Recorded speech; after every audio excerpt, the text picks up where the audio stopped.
السلام علیکم ورحمۃ اللہ وبرکاتہ۔ فتح مکہ سے 2 سال پہلے مسلمانوں اور کافروں کے درمیان ایک معاہدہ صلح حدیبیہ ہوا۔ اس صلح کا ایک پوائنٹ یہ تھا کہ مسلمانوں اور کافروں کے درمیان 10 سال تک کوئی جنگ نہیں ہوگی اور عرب کے ہر قبیلے کے پاس آزادی ہوگی کہ وہ مسلمانوں یا کافروں میں سے کسی کے ساتھ بھی جڑ سکتا ہے، اور اگر ان قبیلوں میں سے بھی کسی نے حملہ کیا تو صلح حدیبیہ ختم ہو جائے گی۔ جزیرہ علم کی ویڈیو میں خوش آمدید۔ بنو بکر اور بنو قزا ایک دوسرے کے بہت ہی پرانے دشمن قبیلے تھے۔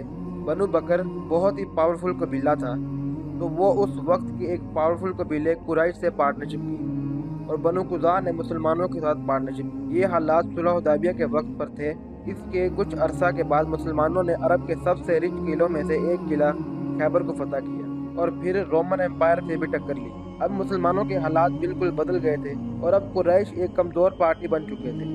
اب قریش اس کوشش میں رہتے تھے کہ جو 10 سال لڑائی نہ کرنے کا ایگریمنٹ ہے وہ ختم نہ ہو، لیکن قریش کے دوست بنو بکر نے پرانی دشمنی کی وجہ سے مسلمانوں کے پارٹنر بنو قزا کے کافی لوگوں کو قتل کر دیا۔ بنو قزا کمزور تھے تو وہ سیدھا نبی پاک صلی اللہ علیہ وآلہ وسلم کے پاس آئے اور ان سے مدد مانگی۔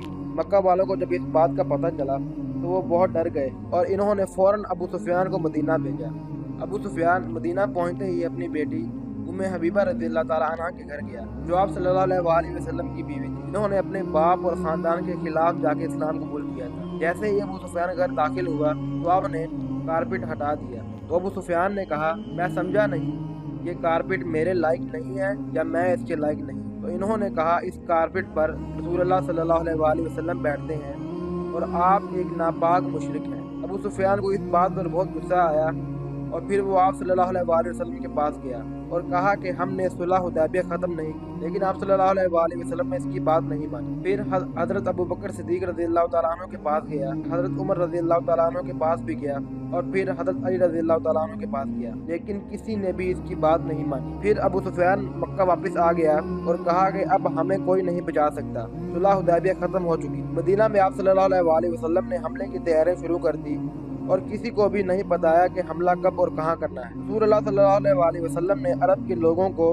کنفیوز کرنے کے لیے ایک چھوٹی فوج مدینہ سے مکہ کی بجائے رومن امپائر کی طرف بھیجی، تاکہ لوگوں کو لگے کہ مسلمان رومن پر حملہ کرنے کی تیاری کر رہے ہیں۔ آپ صلی اللہ علیہ وآلہ وسلم کے ایک صحابی حاتب نے مکہ والوں کو ایک خط لکھا کہ مدینہ میں بہت زور و شور سے لڑائی کی تیاریاں ہو رہی ہیں اور ہو سکتا ہے کہ بہت جلد مسلمان مکہ پر حملہ کریں، اور یہ خط اس نے ایک عورت کو دیا اور اسے کہا کہ مکہ تک پہنچائے۔ لیکن رسول اللہ صلی اللہ علیہ وآلہ وسلم کو اللہ کی طرف سے پہلے ہی علم ہو چکا تھا۔ آپ صلی اللہ علیہ وآلہ وسلم نے حضرت علی رضی اللہ تعالیٰ عنہ کو اس عورت کو روکنے کے لیے بھیجا۔ حضرت علی رضی اللہ تعالیٰ عنہ اس عورت کے پاس پہنچ گئے اور اسے کہا کہ مجھے خط دو۔ اس عورت نے کہا، میرے پاس کوئی خط نہیں ہے۔ تو حضرت علی رضی اللہ تعالیٰ عنہ نے کہا کہ یہ رسول اللہ صلی اللہ علیہ وآلہ وسلم نے فرمایا ہے اور اب ایسا ہو ہی نہیں سکتا کہ تمہارے پاس خط نہ ہو۔ ادھر حضرت عمر رضی اللہ تعالیٰ عنہ نے کہا کہ میں اس کا سر کاٹ کر پھینک دیتا ہوں۔ تو اس صحابی نے کہا، میں نے صرف اپنے بچوں کو بچانے کے لیے ایسا کیا جو مکہ میں رہتے ہیں۔ تو پھر آپ صلی اللہ علیہ وآلہ وسلم نے اسے معاف کر دیا۔ اب مدینہ سے 10,000 لوگ مکہ کی طرف روانہ ہوئے۔ مکہ فتح کرنے کے لیے مسلمان بالکل مکہ کے قریب پہنچ گئے اور مکہ والوں کو اس کی خبر بھی نہ ہوئی۔ آپ صلی اللہ علیہ وآلہ وسلم نے مکہ والوں کے دلوں میں خوف ڈالنے کے لیے مسلمانوں سے کہا کہ کھانا پکانے کے لیے مکہ کے چاروں طرف آگ لگا۔ جیسے ہی رات ہوئی تو مکہ والوں نے دیکھا کہ مکہ کے چاروں طرف آگ لگی ہوئی ہے، جس سے ان کے سارے حوصلے ٹوٹ گئے۔ پھر مکہ کا سردار ابو سفیان آپ صلی اللہ علیہ وآلہ وسلم کے پاس آیا تو رسول اللہ صلی اللہ علیہ وآلہ وسلم نے ابو سفیان سے کہا، کیا اب بھی تم یہ نہیں مانتے کہ میں اللہ کا رسول ہوں؟ تو ابو سفیان نے کہا کہ میرے دل میں ابھی بھی شک ہے، لیکن ابو سفیان نے اسلام قبول کر لیا۔ رسول اللہ صلی اللہ علیہ وآلہ وسلم نے کہا، کل ابو سفیان کو ایک اونچی جگہ پر کھڑا کیا جائے تاکہ وہ مسلمانوں کو مکہ فتح کرتے ہوئے دیکھ لیں۔ 8 سال بعد اب مسلمان مکہ میں داخل ہو رہے تھے۔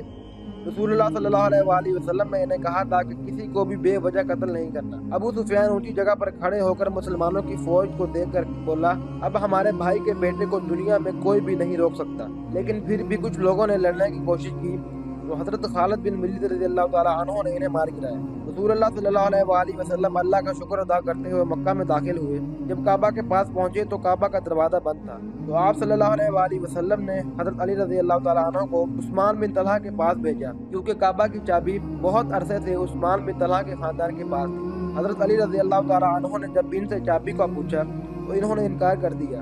پھر حضرت علی رضی اللہ تعالیٰ عنہ نے زبردستی ان سے چابی چھین لی جب آپ صلی اللہ علیہ وآلہ وسلم کعبہ میں داخل ہوئے تو اللہ تعالیٰ کی طرف سے آپ صلی اللہ علیہ وآلہ وسلم کو حکم ہوا کہ کعبہ کی چابی واپس عثمان بن طلحہ کو دی جائے۔ پھر حضرت علی رضی اللہ تعالیٰ عنہ نے ان کو چابی واپس کر دی اور پھر وہ مسلمان ہو گئے۔ آپ صلی اللہ علیہ وآلہ وسلم نے عثمان بن طلحہ سے کہا کہ یہ کعبہ کی چابی تمہارے خاندان کے پاس قیامت تک رہے گی۔ رسول اللہ صلی اللہ علیہ وآلہ وسلم نے مکہ کے اندر موجود 360 بتوں کو توڑ دیا۔